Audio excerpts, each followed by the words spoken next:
E hoje iniciamos a nossa aula de Cristologia. Vamos fazer uma oração para começarmos a aula de hoje. Obrigada, meu Pai, por este momento tão especial de estarmos aqui com os teus filhos para buscarmos em Ti, Pai, e na Tua palavra, o conhecimento que vem do alto. Vem nos dar, Senhor, do Teu Espírito, graça, sabedoria, da Tua bondade, do Teu amor. Nós te pedimos em nome de Jesus. Amém. Quando você faz uma oração com uma criança, é bem importante você concluir a oração em nome de Jesus. Porque a Bíblia nos fala, tudo que pedires ao Pai, em meu nome recebereis, para que o Pai seja glorificado no Filho. É bem importante. Alguém termina a oração, em nome do Pai, do Filho e do Espírito Santo, amém. Alguém só fala amém, amém também. Mas você que tem esse conhecimento da importância de passar para as crianças, concluir sempre a oração em nome de Jesus, isso é especial. Vamos iniciar com o versículo que está em Miqueias, capítulo 5, versículo 2. E tu, Belém Efrata, posto que pequena entre milhares de Judá, de ti me sairá o que será Senhor em Israel, e cujas saídas são desde os tempos antigos, desde os dias da eternidade. Quando falamos sobre Jesus, nós falamos sobre muitas profecias. A profecia é relevante desde os períodos antigos da história humana. No livro Teologia Sistemática, lançada pela CPAD, de Stanley Horton, na página 91, ele nos fala que o professor americano Peter examinou 8 profecias no Antigo Testamento sobre Jesus. Ele concluiu que na vida de uma pessoa, a probabilidade de 8 casos serem coincidentes é de 1 em 1017, ou seja, 1 em 100 quatrilhões. A única explicação racional para o fiel cumprimento das profecias da Bíblia é que Deus tudo revelou aos seus profetas. Não se trata, portanto, de manipulações humanas. As profecias messiânicas já cumpridas mostram-nos a autenticidade da Bíblia e adverte-nos que as profecias escatológicas, que são as profecias futuras, também se cumprirão. Nós vamos falar sobre um salmo profético messiânico, o Salmo de número 2. O livro de Salmos é muito conhecido, é o livro central da Bíblia. Para os estudiosos, o livro de Salmo é dividido em 5 partes, em 5 livros. O Salmo 2 é um cântico cujo autor é Davi. E ele encontra-se na categoria dos salmos chamados messiânicos. Pelo fato do Messias ser um descendente do rei Davi, e sendo Davi um guerreiro esplêndido que matou Golias. Golias foi morto por uma pedra, porque Davi pegou 5 pedrinhas e com uma pedra derrubou Golias, atirando com a sua funda. Foi a mão de Deus.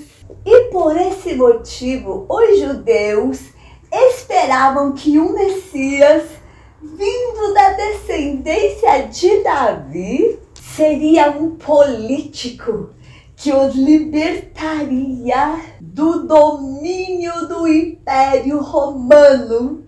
Nos 3 primeiros versos do Salmo 2, apontam para a oposição que seria feita ao Messias e a implantação do seu reino. Nunca na história um líder sofreu tanta violência como Cristo. Essa é uma prova incontestável de que o seu reino era divino e que a oposição era oriunda do inferno. No verso 4, ele está acima dos homens, dos seus motins e de todo o governo humano. O único Rei poderoso é Jesus. O Eterno, na sua onisciência, conhece o poder limitado das nações e dos seus governantes. Só Deus é onipotente. E por isso, podemos confiar nele. No verso 9 do Salmo 2, aqueles que se submetem à autoridade de Cristo serão seus subordinados, e aqueles que resistem serão destruídos. Você está disposto a submeter-se à autoridade de Cristo? O Salmo 2 trata do reinado messiânico do Senhor Jesus Cristo. Ele assumiu a forma humana para salvar-nos. Ele tem e terá um tríplice ministério: rei, sacerdote e profeta. O tempo ainda não chegou, mas muito em breve Cristo reinará sobre toda a terra e todos terão de se encurvar diante dele e declarar que Jesus Cristo é o único Senhor. Lucas, capítulo 2 e versículo 7. E deu à luz o seu filho primogênito, envolveu-o em panos e deitou-o numa manjedoura, porque não havia lugar para eles na estalagem. Quando Jesus veio ao mundo, a Palestina estava debaixo do jugo do Império Romano. César Augusto era o imperador. Jesus nasceu num lugar humilde, em um estábulo. O seu berço não foi de ouro, mas foi em uma simples manjedoura. Ele abriu mão de toda a sua glória para vir ao mundo salvar todos os perdidos. O decreto de César Augusto de que todos teriam de se alistar, a princípio parece algo ruim para José e Maria, mas na verdade é uma prova de que Deus controla a história. Tudo contribuiu para que as profecias se cumprissem e o Filho de Deus nascesse em Belém. O silêncio profético já durava 400 anos e foi interrompido pelas manifestações divinas lá na Judéia. A plenitude dos tempos havia chegado e o Messias agora seria revelado. O nascimento de Jesus significa boas novas para todas as pessoas. Os pobres e piedosos seriam os primeiros a receber a notícia. No nascimento de Jesus, há duas belas poesias conhecidas na teologia cristã, conhecidas como Magnificat de Maria, a mãe de Jesus, e Benedictus de Zacarias, o sacerdote. Esses cânticos poéticos são de natureza profética e, como tal, contextualizam o nascimento de Cristo dentro das promessas de Deus ao seu povo. Maria, por exemplo, diz que ao nascer Jesus, Deus estava se lembrando das promessas feitas a Abraão. Por outro lado, Zacarias afirma, da mesma forma, que tal visitação era o cumprimento do que Deus tinha prometido aos profetas na antiguidade. O nascimento de Jesus não se tratava, portanto, de um evento sem nexo com a história bíblica. Foi um fato que aconteceu na plenitude dos tempos e testemunhou o cumprimento das promessas de Deus. Gálatas capítulo 4, versículo 4. Vindo, porém, à plenitude do tempo, Deus enviou seu Filho, nascido de mulher. Na sua narrativa dos fatos que precedem o nascimento de Jesus, Lucas nos diz que o sacerdote Zacarias havia entrado no templo para ofertar incenso. Quando nós falamos em oferta no templo, nós lembramos do tabernáculo do deserto. Para compreendermos essa oferta do incenso, vamos relembrar rapidamente de alguns objetos que faziam parte do tabernáculo. No pátio do tabernáculo, no átrio do tabernáculo, tinha dois objetos que ficavam fora do templo, ficavam no pátio. Era o altar do holocausto, onde eram feitas as ofertas, e ele tinha 4 chifres, onde era feita a oferta e o sangue era espargido nos chifres. Este era feito de madeira e ele era revestido de bronze. Ele ficava fora, no pátio. E os sacerdotes tinham toda uma preparação. Não vamos falar sobre isso, só para nós entendermos sobre a oferta de Zacarias. Ainda no pátio, tinha a pia de bronze que o sacerdote lavava as mãos e os pés antes de ter acesso ao tabernáculo ou ao templo. Quando entrava para o tabernáculo, tinha uma mesa de madeira de acácia. Ela era toda revestida de ouro. Todo sábado eram substituídos, representando a provisão de Deus para o seu povo. Do outro lado estava o candelabro. Ele tinha 7 hastes e era a luz que iluminava o tabernáculo. Ele era inteirinho de ouro.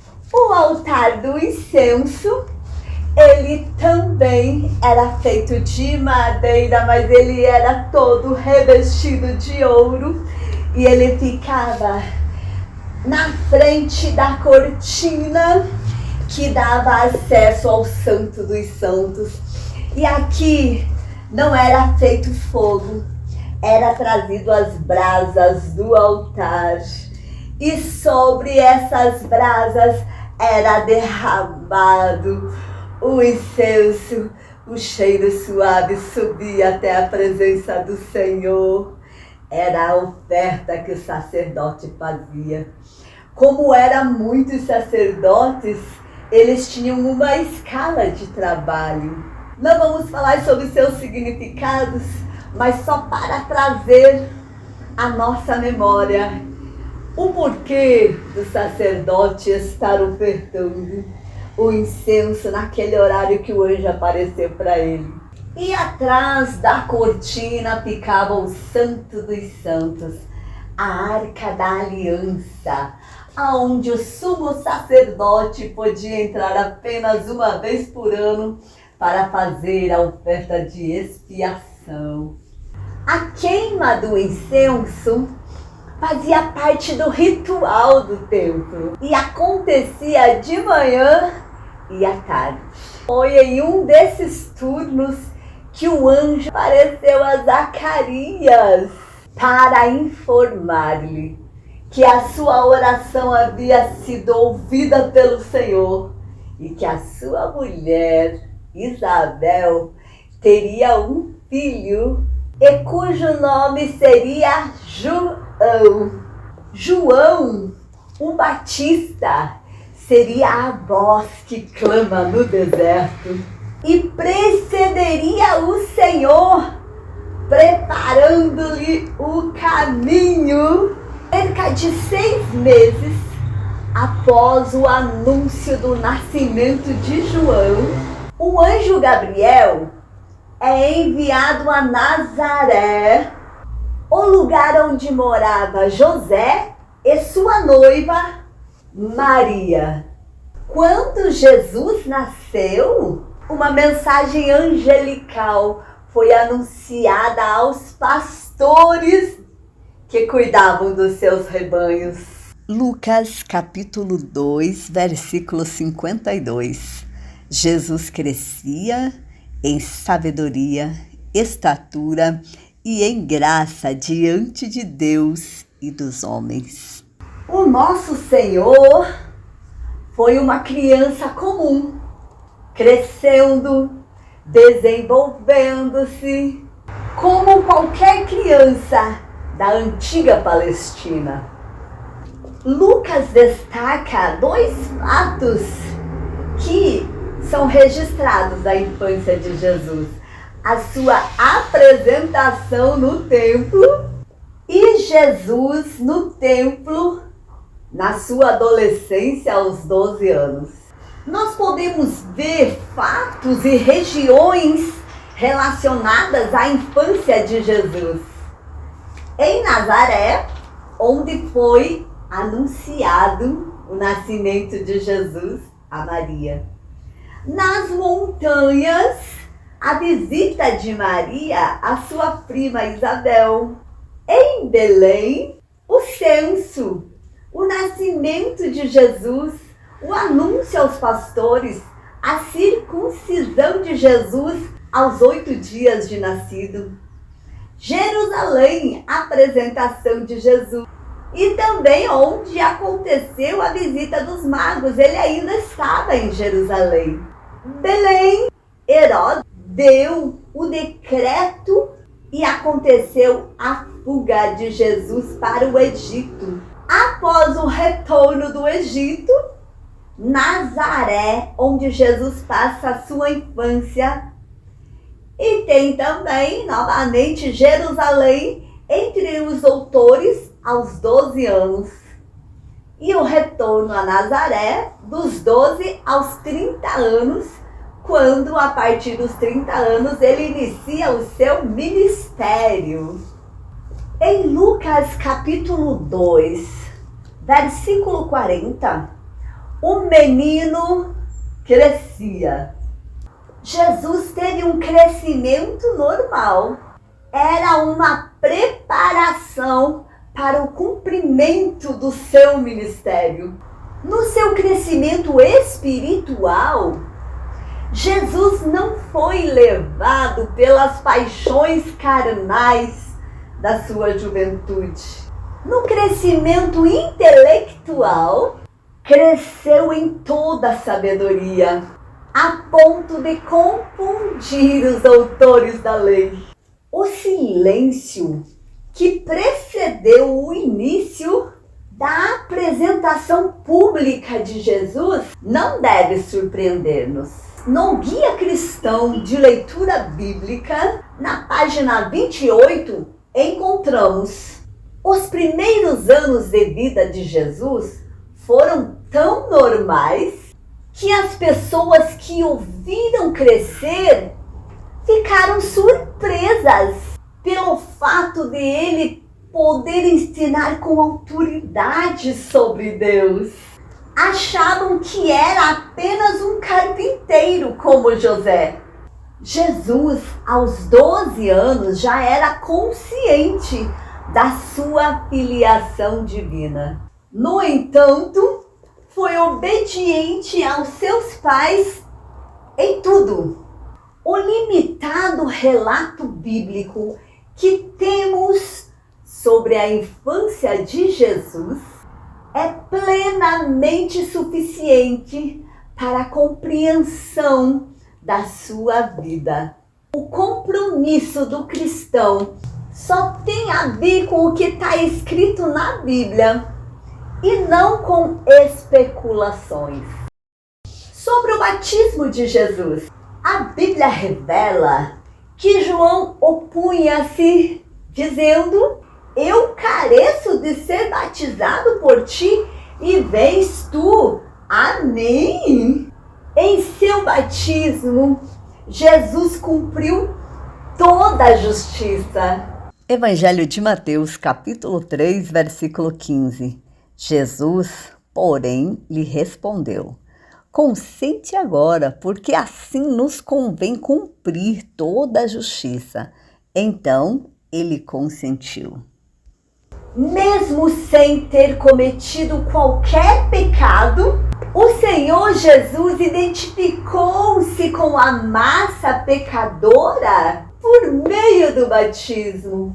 Após o batismo, Jesus, em sua condição humana, foi capacitado pelo Espírito Santo para enfrentar Satanás, onde ele foi tentado por 40 dias.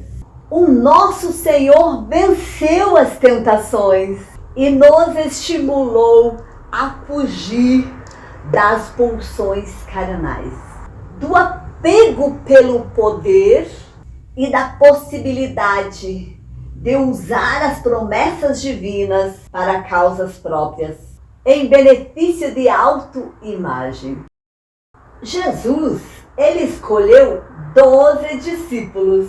Os seus discípulos eram pessoas simples, pessoas que não tinham alto grau de instrução, mas acreditavam na mensagem do meigo nazareno. O chamado de Jesus é um convite para não olhar mais para si mesmo, uma convocação para olhar para o outro, uma decisão de renunciar os próprios anseios e uma atitude de não mais viver a sua vida, mas a de Deus. Jesus, em todo o seu ministério, ele realizou grandes maravilhas. Ele ensinou o povo, alimentou multidões. E isso ele cumpriu, entregando a sua vida na cruz do Calvário. Ele abriu mão de tudo por amor a mim e a você. Jesus morreu, mas ele ressuscitou. No terceiro dia, Jesus ressuscitou. E ele prometeu que nos levará para estar com ele por toda a eternidade. Apocalipse, capítulo 1, versículo 7. Eis que ele vem com as nuvens, e todo olho o verá, até mesmo aqueles que o traspassaram. E todos os povos da terra se lamentarão por causa dele. Assim será. Amém.